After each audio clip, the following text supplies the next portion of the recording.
온 땅에 지금 흉년이 들어서 야곱이 집안이 상당히 부잣집인데도 이제 1년 먹고 다 떨어지고 또 가서 양식을 사갖고 왔는데 또 다 떨어지고 그래서 이제 또 살아가려고 하니까 그 전에 있었던 일이 있잖아요.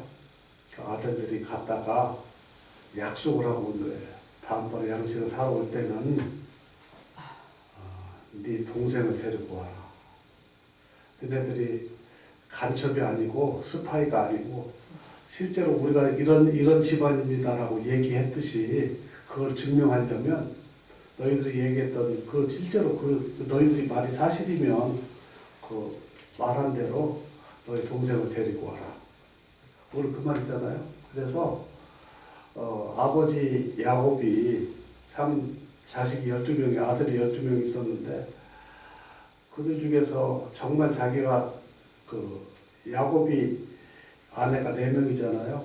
근데 이제 특별히 사랑했던 라헬에게서 낳은 아들 요셉, 아주 똑똑한 아들 요셉을 눈동자같이 아꼈는데 이 요셉이 잃어버렸단 말이에요. 요셉이 이제 죽은 줄 알고 있죠. 지금까지는 아직까지는. 그리고 그 밑에 또 늦게 난 베냐민이 있는데 베냐민을 아들들이 그 곡식을 사러 갈 때도 혹시라도 어떻게 될까봐 막내 아들이고 그래서 베냐민을 보내지 않았는데 이제 이 아들이 안 가면 곡식을 못 산다는 거예요. 형들이, 아들들이. 그래서 안 보내려고 했는데 어떻게 됐어요?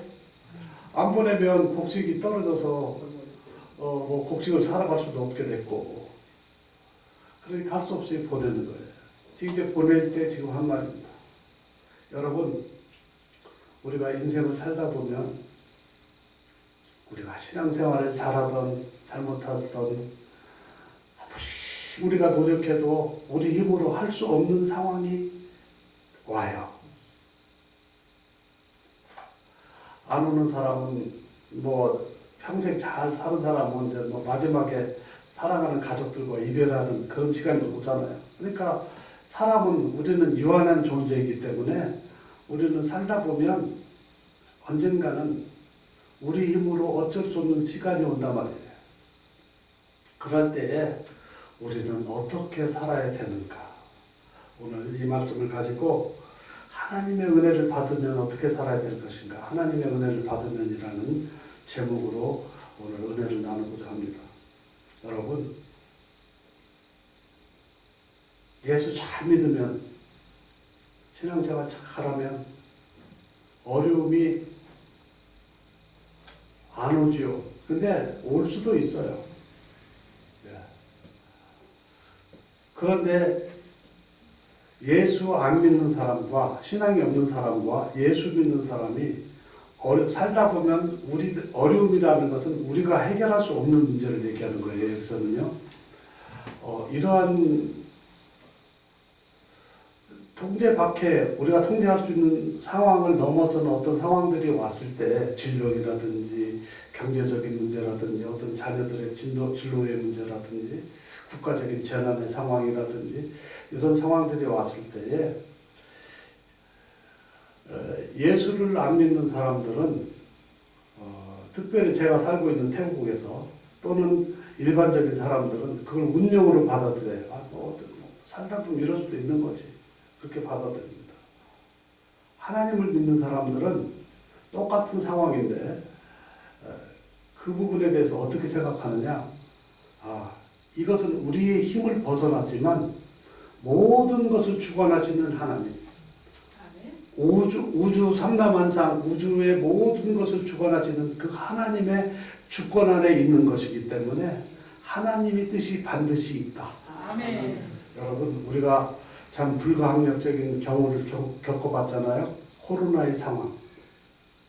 코로나를 통해서 정말 참 힘들었잖아요.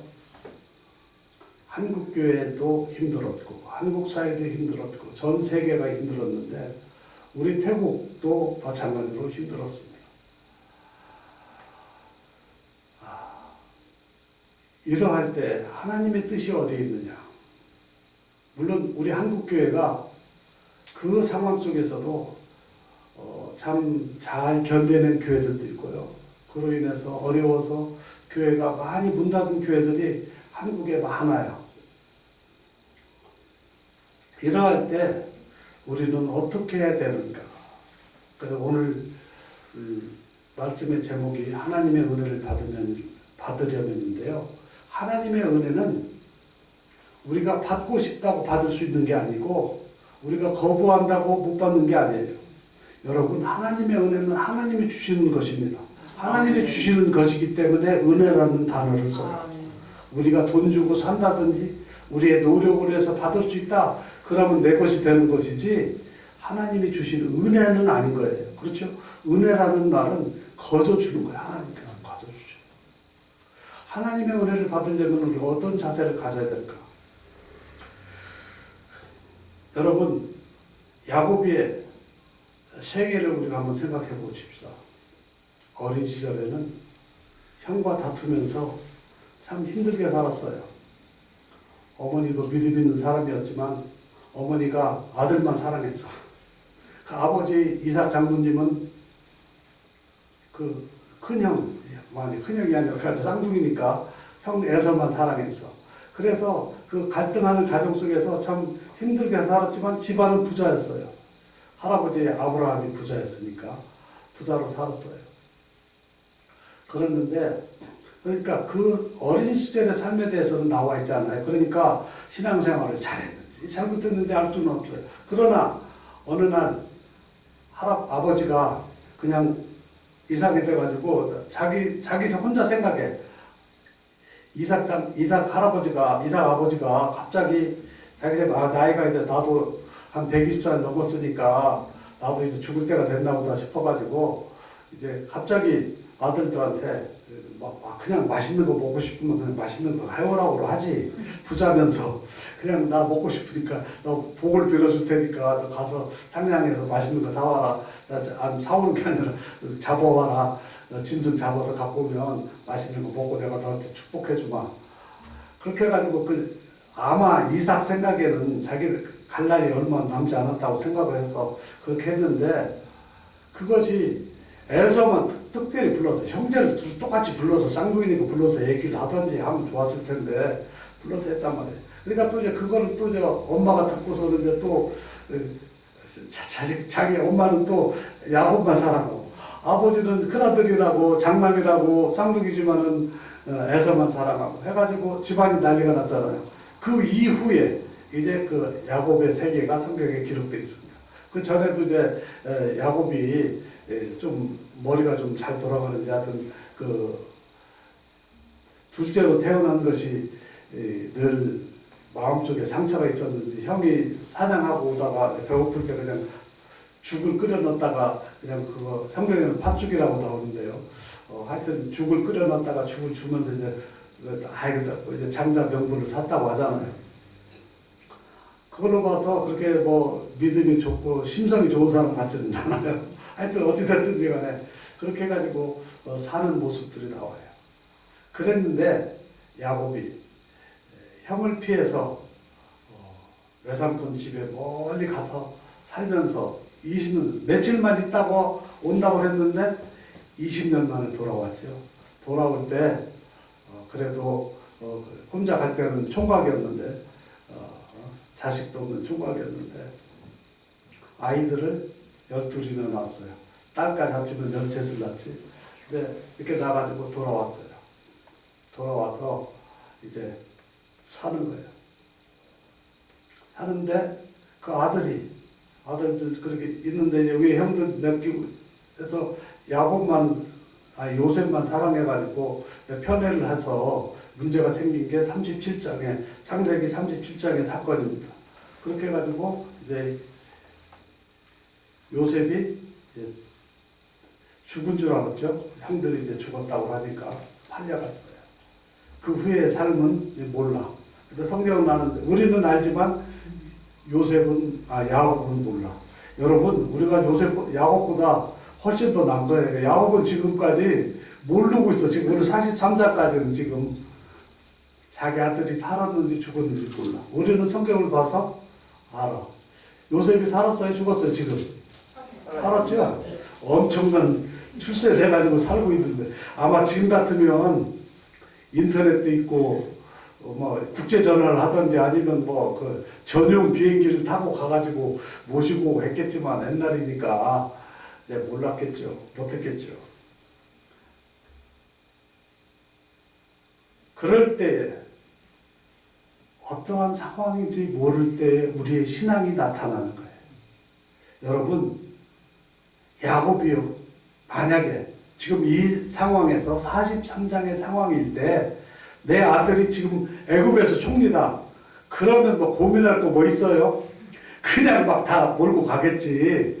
근데 지금은 이 아들들 가서 돌아올지도 안 올지도 모르는 거야. 그렇잖아요. 이 상황 속에서 야곱은 결단을 해야 돼. 왜? 가장으로서 자기 아들들의 집안들도 이제 있고 그 수많은 사람들을 거느리고 있는 가장으로서 족장으로서 그 결단을 해야 되는데 어떤 결단을 하느냐. 여러분 지금 아무리 과학이 발달되어 있고 정보가 오전에도 제가 말씀드린 마치 지식이 막 쌓인다고 그랬잖아요. 그렇게 되어 있어도 우리가 앞을 모르는 상황일 때가 앞으로 내일 미리 벌어질지 모를 때가 있어요. 그렇잖아요. 그럴 때 우리가 어떻게 결정을 하느냐. 이게 하나님을 믿는 사람과 안 믿는 사람과의 다른 거예요. 우리가 점을 칩니까? 아니에요. 우리가 기도해도 어떤 때는 전혀 답이 없을 때가 있어요. 야곱 기도했을까요? 안 했을까요? 아들 잃어버리고 그리고 지금 먹을 거 없어서 지금 온 자기뿐만이 아니라 주변의 사람들이 다 굶어 죽고 막 나를 때 야곱이 하나님 앞에 기도했을까요? 안 했을까요? 네? 했는데 하나님이 야곱이 그래도 믿음의 하나님의 아브라함의 손자고 이삭의 아들인데 야곱한테 얘기 기도 그만해. 너를 위해서 양식 많이 준비해놨어. 이런 말씀 하셨어요? 안 하셨어요? 안 하셨단 말이에요. 그렇죠? 했을지 안 했는지 모르지만 우리가 볼 때는 안 하는 것 같아. 그죠? 네, 안 하셨어요. 여러분 왜 안 하셨을까? 하나님 모르셨을까요?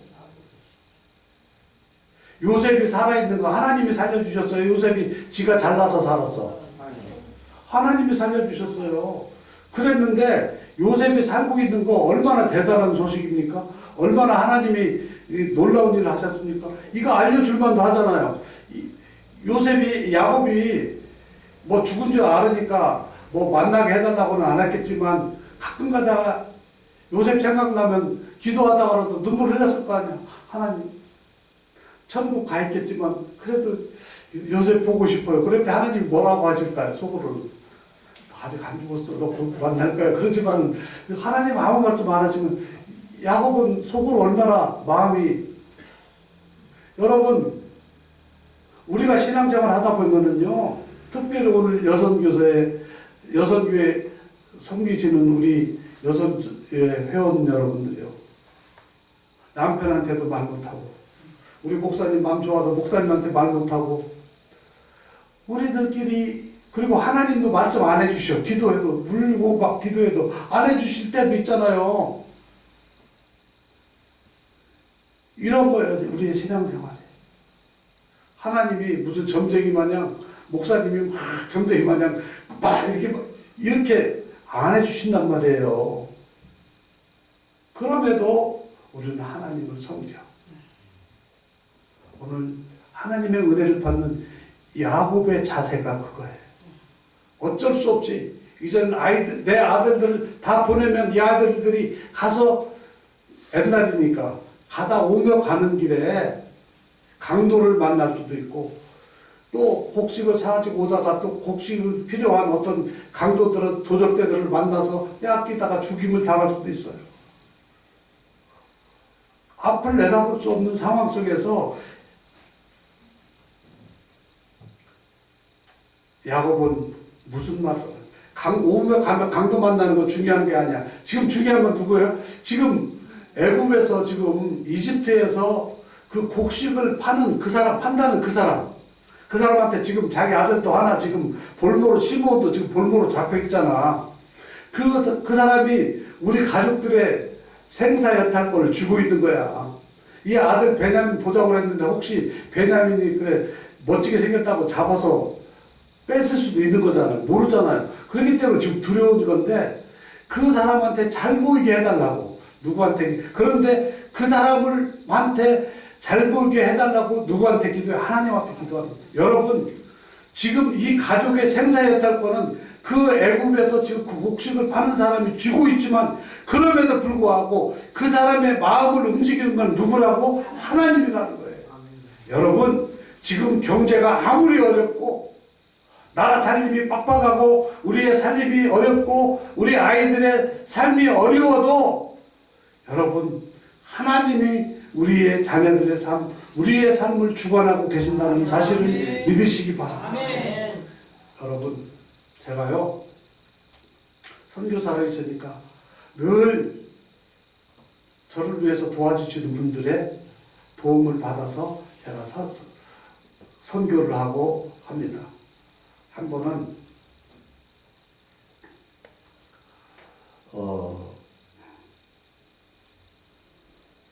어린이집 원장 하시는 분이 어떻게 저를 만나서 은혜를 받고 저한테 매달 10만 원씩 헌금하기로 했어요. 그래서 매달 이제 날짜가 되면 딱딱 헌금이 너무 귀한 거예요.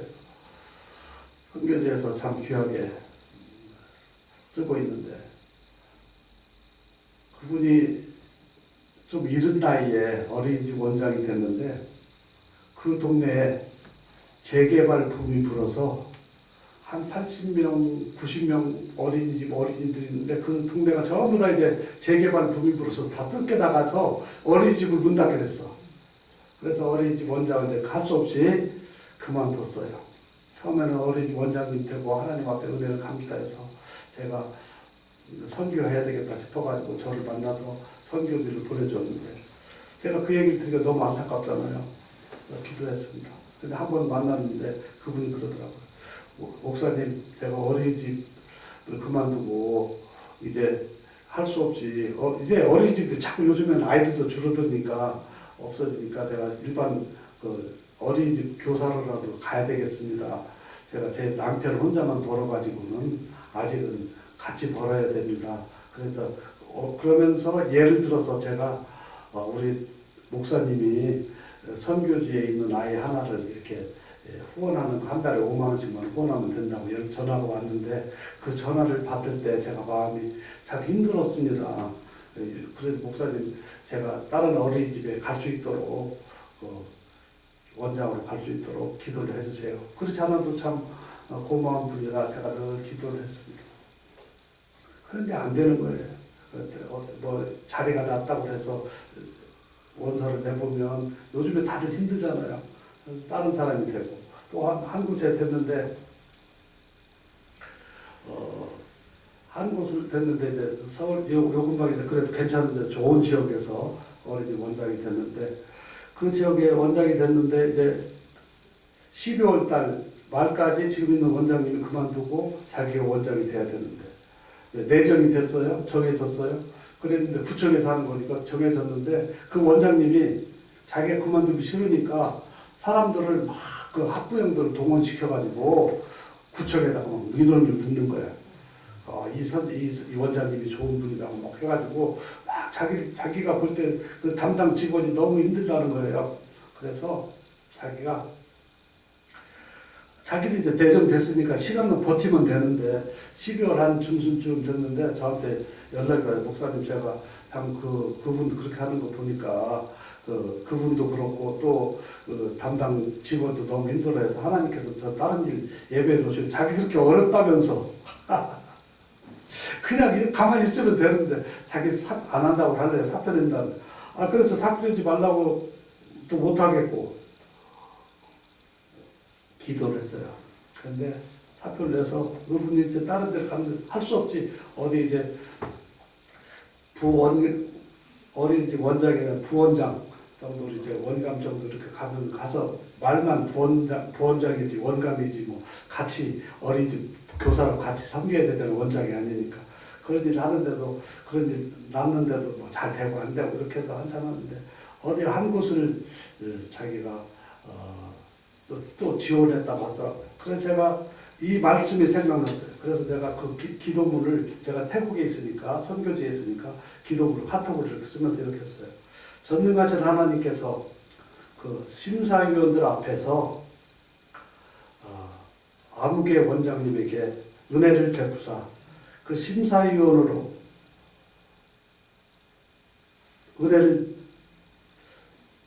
은혜를 입기를 원하노라.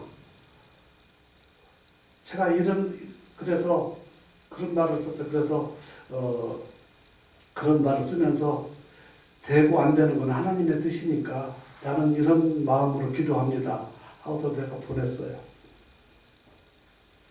한참 있다 연락이. 그리고 그러는데 이제 제가 이제 한국에 왔어요. 한국에 와서 이렇게 하면서 한 두어 군데 지원서를 낼 텐데, 근데 안 됐어요. 안 됐는데 제가 한번 안 됐다고 하는 얘기를 들으니까 마음이 불편하잖아요. 그래서 제가 전화를 했습니다. 원장님, 지금 그렇게 지금 이제 아무것도 이제 하다가 그만뒀으니까 지금 현재 집에서 쉬고 있잖아요. 쉬고 있는데 제가 너무 힘들으니까 선교비 당분간 안 하셔도 되겠습니다. 그러면 나중에 다시 원장님을 가게 되면 그때 하시죠. 그랬더니 그분이 하시는 말씀이, 아니에요 목사님, 제가 기쁨으로 선교비를 드리는데 제가 목사님 선교는 해야죠. 그러는 거예요. 너무 고맙잖아요. 그래서 제가 더 기도해요. 그래서 또 한 군데 이제 연말이 됐는데 또 한 군데, 아니 여름이 됐는데 지원을 한다는 거예요. 그래서 이 말씀을 다시 또 생각을 하면서 기도했어요. 그 역대상에 있는 말씀, 사람으로 세상을 이기지 못하게 하옵소서, 하나님을 이기지 못하게 하옵소서, 그 말씀을 써보내면서 하나님이 함께 하십니다. 기도하십시다. 이 말씀을 가지고 그 심사위원들 앞에서 우리 원장님이 은혜를 입기를 원합니다. 제가 이렇게 써서 보냈어요. 그랬는데 그 심사한다고 한 기간이 지난 다음 주에 저한테 태국에 있는데 연락이 왔어요. 목사님, 제가 됐습니다. 근데 거기는 새로운 주택단지가 돼가지고 원화가 180명이 되는 곳이에요. 와, 그러면 원장이 같은 어린이집 원장이라도 80명 있는 곳하고 180명 있는 곳하고는 직원 수도 다르고 벌써 대외적인 자기의 그 위상도 달라지잖아요. 얼마나 감사한지. 제가 우리 딸이 된 것보다 더 감사합니다. 너무너무 감사합니다. 그분이 너무너무 감사합니다. 여러분, 우리가 하나님 앞에 믿는다고 하면서 하나님 이거 꼭 되게 해주세요. 물론 하나님이 되게 해주시지만 우리가 정말 믿음 있는 사람이라면 하나님 앞에 내가 최선을 다해서 맡기는 다음에 하나님의 뜻대로 하기를 원합니다라고 해야 되는 거예요. 여러분, 오늘 야곱은 그 애굽에 있는 그 이집트의 총리한테 은혜를 받기를 원하지만은 이 야곱의 기도는, 야곱의 이게 기도인데, 이제 원하는 아들들을 축복하면서 보내지만 이 기도의 내용인데요. 이것은 하나님이 전능하신 하나님이 주인이심을 선포하는 거예요. 여러분, 우리의 자녀들이 잘 되기를 원합니다. 우리 성원교회가 충만하기를 원합니다. 부흥하기를 원합니다. 이것은 우리 목사님의 능력과 여러분들의 전도에 열심히 의한 것도 되기도 하지만은 하나님이 해주셔야 되는 거예요. 그것을 믿음으로 우리의 가정이 잘 되고 우리의 자녀들이 잘 되고 우리나라가 평안하기를 원하는 그 믿음은 하나님이 주신다고 하는 하나님의 주인 되심을 인정하고 우리가 기도해야 되는 거예요.